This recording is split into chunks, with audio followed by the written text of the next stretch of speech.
Hey, good morning. It's me again, Evan St. Fort with St. Fort's Funeral Home. The reason I wanted to talk to you guys today is because I wanted to discuss the importance of pre-planning. And what do I mean by that? Let's start with some of the basics. For instance, do you have life insurance policy? And if you do, is there someone associated with that policy so that if you pass away, they'll be the beneficiary of those funds? What about bank account? Do you have a bank account? Is there someone that you've listed on your bank account as a beneficiary so that if you pass away, someone can go into the bank and withdraw the funds that you've left there? How about retirement accounts? Do you have a retirement account?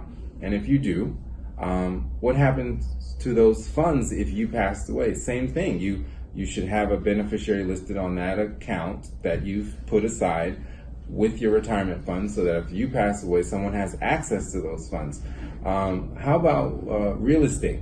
What happens to your real estate if you pass away? Do you have like a will set up or a trust?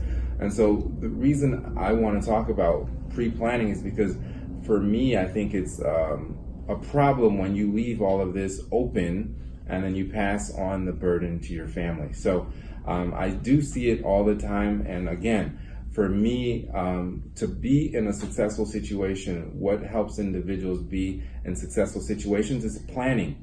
And so planning, these things will put you and your family in good situations. And so I always look at this scenario. I say to people, when you look at some of the very successful people on this planet, they weren't successful because they just woke up and became successful. What happens to individuals like that is most of them are just really good planners, and they intentionally put themselves and their families in the positions that they're in.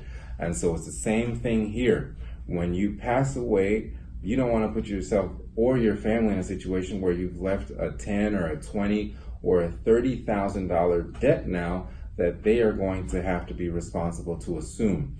And so simple things you can do, as I've mentioned, is maybe have a life insurance policy set up as an emergency fund.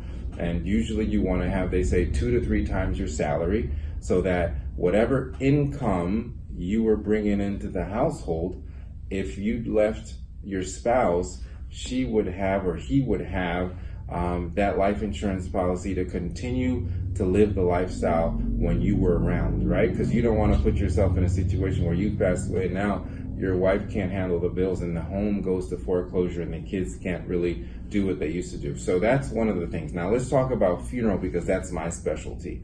So what can you do with funeral planning? Because, not everybody can attain life insurance policies. Unfortunately, when you've reached a certain age, with life insurance, they might not insure you. So if that happens, what you could do is sit with an individual like me, and then you actually plan your own funeral just as you would with, let's just say, a wedding. And then you get to pick everything instead of someone else picking it for you.